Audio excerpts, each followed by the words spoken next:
မင်္ဂလာပါခင်ဗျာ Revolut Burma News Channel ကနေပြီးတော့မေလ30ရက်နေ့မနက်ပိုင်းရရှိထားတဲ့သတင်းများကိုတင်ဆက်ပေးပါမယ်ပထမဆုံးတင်ဆက်ပေးရမယ်သတင်းကတော့အာနာသိန်းအကြမ်းဖက်စစ်ခေါင်းဆောင်မင်းအောင်လှိုင်ဟာမင်းမျိုးကိုရောက်နေပြီးတော့ကျမကြီးအတွက်ဆေးလာကုတယ်ဆိုတဲ့သတင်းကိုတင်ဆက်ပေးပါမယ်မေလ28ရက်နေ့ညနေပိုင်းကစတင်ပြီးတော့မြို့အနှံ့လမ်းပေါ်မှာကင်းဆောင်နေတဲ့စစ်ကောင်စီအုပ်စုကိုတွေ့ရတယ်လို့တမျိုးလုံးဟာလည်းမီးမပြတ်ပဲနဲ့မီးလင်းနေတာကိုတွေ့ရတယ်လို့ဆိုပါတယ်မင်းအောင်လှိုင်မင်းမျိုးရောက်နေပြီးတော့ဆေးလာကုတယ်လို့သတင်းကြားပေမဲ့ဘာကြောင့်လာတယ်ဆိုတာကိုတော့အတိအကျမသိရဘူးလို့စစ်ကောင်စီအုပ်စုရဲ့အတိုင်းဝိုင်းကပြောပါတယ်မေလ28ရက်နေ့ညနေပိုင်းကစပြီးတော့တမျိုးလုံးစစ်သားတွေမဲနေတာပဲမီးမပြတ်တာလည်း2ရက်ရှိပြီဒီကောင်တွေရှိနေရင်တိတာတယ်လေမီးမပြတ်ဘူးလို့မြို့ကန်တူကပြောပါတယ်မင်းအောင်လှိုင်ရောက်နေတာကြောင့်ဘုံမှုအဆင့်လောက်ကအစလမ်းပေါ်မှာကင်းဆောင်နေရပြီးမင်းမြို့ပေါ်မှာရှိတဲ့စစ်ကောင်စီအုပ်စုကမြို့ရင်းကင်းဆောင်ရပြီးတော့မြို့အနီးပတ်ဝန်းကျင်စစ်စခန်းတွေမှာရှိတဲ့စစ်ကောင်စီအုပ်စုကအပြင်စည်းအနေနဲ့မြို့ပတ်လဲကိုကင်းဆောင်နေရတယ်လို့ဆိုပါတယ် DSA စစ်တပ်ကတူနောက်ကျောကရွာတွေနောင်ချိုနယ်ဆက်ကရွာတွေနဲ့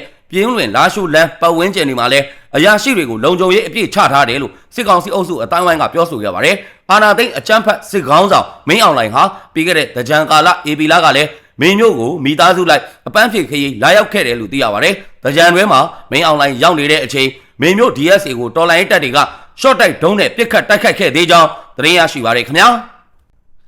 နောက်ထပ်တင်ဆက်ပေးရမယ်သတင်းကတော့လွိုက်ကောမိုးပြဲစီဆိုင်လမ်းခွဲအနီးတစ်ဝိုက်မှာတိုက်ပွဲတွေဖြစ်ပွားနေတယ်ဆိုတဲ့သတင်းကိုတင်ဆက်ပေးပါမယ်မေလတတိယဘက်ကစပြီးတော့ရှမ်းပြည်နယ်စီဆိုင်မြို့ကနေတဆင့်ကရင်ပြည်နယ်အတွင်းကိုစစ်ကောင်စီကစစ်ကြောင်းထုတ်ဝင်ရောက်လာပြီးတဲ့နောက်မှာတိုက်ပွဲတွေဖြစ်နေတယ်လို့သိရပါတယ်စစ်ကောင်စီကသူတို့လက်လွတ်ဆုံးရှုံးထားရတဲ့လွိုက်ကောနဲ့မိုးပြဲကိုပြန်ရဖို့အတွက်စစ်ကြောင်းထိုးလာတယ်လို့ KNDF ကတာဝန်ရှိသူကပြောပြလာပါတယ်လွိုက်ကောမြို့နယ်ကယန်းတာယာကျေးရွာအပြင်လင်းဖုံလေးကုန်းတာတောင်ကျောများမှာစစ်ကောင်စီကတပ်ဆွဲနိုင်မှုအတွက်ကနဦးကျိုးပန်းနေချောင်းကိုကရင်စီရိတ်သတင်းအရင်းမြစ်ကအသိပေးထားပါတယ်။ကယန်းတာယာမှာတိုက်ပွဲဖြစ်နေတယ်။ကယန်းတာယာမှာအထိုင်ချနိုင်ရေးနဲ့လွိုက်ကော်မျိုးတွင်းကိုဝင်ရောက်နိုင်ရေးအတွက်လုပ်နေတယ်လို့၎င်းကပြောဆိုခဲ့ပါတယ်။အလားတူပဲလွိုက်ကော်မျိုးတွင်းဘလူးချောင်းအနောက်ဘက်ချမ်းမှာလည်းထိတွေ့မှုတွေရှိနေပြီးတော့ခလာရ102နဲ့ခလာရ4ခွန်တပ်တို့ကလက်နက်ကြီးပစ်ခတ်မှုတွေရှိနေတယ်လို့သိရပါတယ်။အရင်နဲ့မတူတဲ့အချက်ကစစ်ကောင်စီစစ်ကြောင်းတွေမှာ drone ကောင်းကောင်းတွေပါလာတယ်။ကင်းထောက် drone တွေချပြီးတော့ရွှေရှားလာတယ်လို့လွိုက်ကော်အခြေစိုက်တော်လိုင်းတပ်ဖွဲ့ဝင်တဦးကပြောကြားထားပါတယ်။ဒါကြောင့်လွိုက်ကော်မြို့မှာနေထိုင်သူများနဲ့စစ်ဘေးတိမ်းရှောင်တဲ့ပြည်သူများအနေနဲ့စစ်ရေးအထူးသတိပြုကြဖို့ကိုလည်း၎င်းကအသိပေးထားပါတယ်။လွိုက်ကော်မြို့မှာစစ်ကောင်စီရဲ့ပြင်မအခြေစိုက်ရ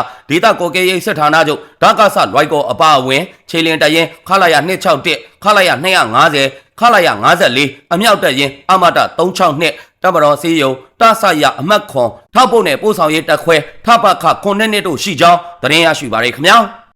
နောက်ထပ်တင်ဆက်ပေးရမယ်သတင်းကတော့ရန်ကုန်မြို့တောင်ကလာပါမြို့နယ်ဝေဇန်တာလမ်းမပေါ်မှာရှိတဲ့စစ်ကောင်စီရဲ့မြောက်ရီဘန်းမှာကင်းဆောင်နေတဲ့စစ်ကောင်စီတပ်သားများကိုပြင်းအားမြင့်တဲ့လက်ပစ်ဘုံများနဲ့ပစ်ခတ်တိုက်ခိုက်ရာအထိခိုက်များနိုင်တယ်ဆိုတဲ့သတင်းကိုတင်ဆက်ပေးပါမယ်ဘန်ကားတဲကိုပစ်ထည့်တာ2ကောင်3ကောင်လောက်ကတော့ငရဲပြည်ကိုကြွနိုင်တယ်လို့၎င်းကပြောဆိုခဲ့ပါတယ်အဲ့ဒီစစ်စင်ရေးကိုမေလ29ရက်နေ့ညနေ6:45မိနစ်မှာ YA နဲ့နောက်ပိုင်းခရိုင်ပကဖတို့ကပူးပေါင်းလှုပ်ဆောင်ခဲ့ခြင်းဖြစ်တယ်လို့ထုတ်ပြန်ထားပါတယ်ပောက်ကွဲမှုဖြစ်ပွားပြီးတဲ့နောက်မှာဂန္ဓမာဟိုးစိပတ်ဝန်းကျင်မှာစစ်ကောင်စီတပ်ဖွဲ့ဝင်တွေအစစ်အဆေးတွေများနေတယ်လို့ဒေတာတွင်သတင်းရင်းမြစ်ကပြောကြားထားပါတယ်။ပြည်သူတွေကိုမျိုးစုံဖိနှိပ်အနိုင်ကျင့်နေတဲ့မင်းအောင်လှိုင်နဲ့ဆက်ဆက်နေတဲ့သူအားလုံးနဲ့မတရားဥပဒေထုတ်ထားတဲ့စစ်မှုမထမ်းမနေရဥပဒေကိုအားပေးအားမြောက်ပြုလုပ်နေတဲ့သူတွေအားလုံးကိုကျွန်တော်တို့အနေနဲ့ထိထိရောက်ရောက်တိုက်ခိုက်သွားမှာဖြစ်ကြောင်းကို YA ကအသိပေးထားပါတယ်။ဒါအပြင်တခြားပြစ်မှတ်ကြီးများကိုလည်းမဟာမိတ်များနဲ့ပူးပေါင်းပြီးတော့တိုက်ခိုက်မှုများကိုဆက်လက်ပြုလုပ်သွားမှာဖြစ်တဲ့အတွက်ကြောင့်ပြည်သူများအနေနဲ့စစ်ကောင်စီနဲ့သက်ဆိုင်တဲ့နေရာများကိုရှောင်ရှားကြရန်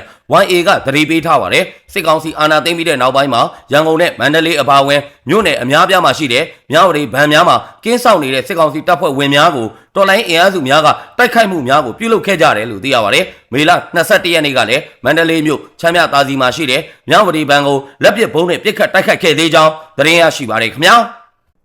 ဆက်လက်ပြီးတင်ဆက်ပေးရမယ်သတင်းကတော့ကုန်စည်နှုန်းတွေအစမတန်မြင့်တက်နေတော့လဲရန်ကုန်မြို့မှာမူရစေဝါများဟာဈေးပေါပေါနဲ့အလွယ်တကူဝယ်ယူရရှိနိုင်နေတယ်ဆိုတဲ့သတင်းကိုတင်ဆက်ပေးပါမယ်အခုလိုမျိုးမူရစေဝါများကိုရန်ကုန်မြို့မှာအလွယ်တကူဝယ်ယူနိုင်ပြီးတော့ရဲတွေကိုလိုင်းကြေးပေးထားပါကအဖမ်းမခံရဘူးလို့ပြောဆိုထားပါတယ်လက်ရှိမှာငွေကြေးဖောင်းပွားမှုနဲ့စီးပွားရေးအကျပ်တဲကြောင့်စားတောက်ကုန်73စီစတဲ့အထွေထွေကုန်စည်နှုန်းတွေဟာအာဏာသိမ်းပြီးတော့3နှစ်ကျော်လာတဲ့အချိန်မှာ3ဆကျော်အထိမြင့်တက်နေခြင်းဖြစ်တယ်လို့သိရပါတယ်ဒါပေမဲ့မူရစေဝါတွေကတော့စစ်အာဏာသိမ်းပြီးတဲ့နောက်ပို့ပြီးတော့ကိုဈေးလျော့လာခဲ့ပြီးတော့ရန်ကုန်မြို့မှာရှိတဲ့လူစီကားတဲ့မီးပွိုင်တွေမှာတော့အလွယ်တကူဝယ်ယူနိုင်နေပြီလို့သိရပါတယ်WY တစ်လုံးကို2000ကနေပြီးတော့အခုဆိုရင်ဗမာရှာဝယ်တစ်လုံးကို1000နဲ့ရနေပြီ ဝယ်တတ်ရင်တစ်လုံးကို300နဲ့တောင်ရတယ်လို့တာမွေမြို့နယ်ကမူရဲစေးသုံးဆွဲသူလူငယ်တဦးထံကနေပြီးတော့သိရပါတယ်စစ်အာဏာသိမ်းတဲ့ကာလမှာရန်ကုန်မြို့မှာ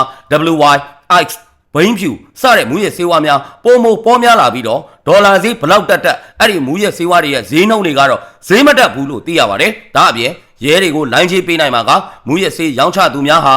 ဖမ်းခံရရင်တော့မှပြန်လွတ်ပေးပြီးတော့ဆက်လက်ပြီးအခြေအနေမပြတ်မူရဲစေးဝါပြန်လဲရောင်းချခွင့်ပေးထားတယ်လို့သိရပါတယ်လိုင်းချေးညှိတာအစင်မပြေတဲ့အခါရောင်းနေရင်လာဖမ်းမယ်မိရင်လိုင်းချေးညှိထားတဲ့အတိုင်းသာပြန်ပေးလိုက်ပြန်လွတ်ပေးတယ်လို့အမည်မဖော်လို့သူ25နှစ်အရွယ်မူရဲစေးဝါရောင်းချသူတို့ကပြောပြခဲ့ပါတယ်စစ်အာဏာသိမ်းပြီးတဲ့နောက်ပိုင်းမှာအခုလိုမျိုးမူရဲစေးဝါတွေပေါ်များလာတဲ့အတွက်ကြောင့်လူငယ်ယောက်ျားလေးတွေဒါမကမိန်းကလေးတွေပါမူရဲစေးသုံးဆွဲမှုနွန်တဲကိုနှစ်သက်ထက်နင်းမြုပ်နေရတဲ့အခြေအနေတွေပုံမှန်များပြားလာကြောင်းသတင်းရရှိပါတယ်ခင်ဗျာ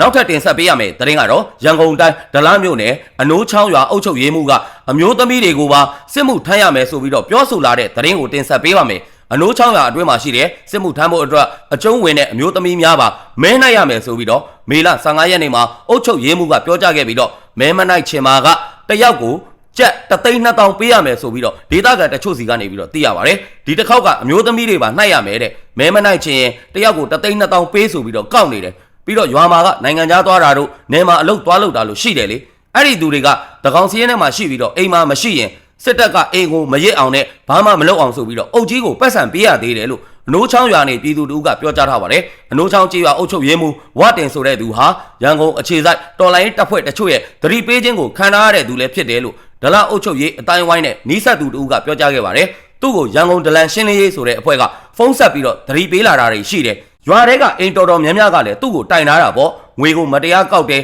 ချင်းချောက်တာတွေနဲ့စစ်မှုထမ်းဖို့အမျိုးသမီးတွေကိုဖိအားပေးရင်တတ်မယ်ဆိုတာမျိုးပေါ့သူ့ဖုန်းနံပါတ်ရောဓာတ်ပုံနဲ့ရောပြည်သူတွေကတိုင်ထားကြတာလို့၎င်းကပြောဆိုခဲ့ပါတယ်မက်စလာပထမဘက်ကလည်းစစ်မှုမထမ်းခြင်းနဲ့အနိုးချောင်းကျေးရွာကရွာသားတွေကိုအုပ်ချုပ်ရေးမှူးဝတင်ကတအူးကိုငွေကျပ်4,000ပေးခဲ့ရတယ်လို့သိရပါတယ်စစ်မှုမထမ်းခြင်းတယောက်4,000ဆိုပြီးတော့ကောက်တယ်မပေးတဲ့သူကမဲနှိုက်ရမယ်ဆိုပြီးပြောတယ်တက်ထဲမဝင်ခြင်းလို့တရွာလုံးထည့်လိုက်ရတယ်စစ်မှုထမ်းဥပဒေမှာမပါတဲ့သူတွေပဲမပေးရတာလို့ပြည်သူတို့ကပြောကြားထားပါတယ်ဒလမြို့နယ်မှာရက်ကွက်23ခုနဲ့ကျေးရွာအုပ်စု23စုရှိပြီးစစ်ကောင်စီကည7:00နာရီကနေမနက်4:00နာရီအတွင်းညမထွက်ရအမိန့်ထုတ်ပြန်ထားတယ်ရန်ကုန်တစ်ဖက်ကမ်းကမြို့နယ်တစ်ခုဖြစ်ကြောင်းသတင်းရရှိပါတယ်ခင်ဗျာ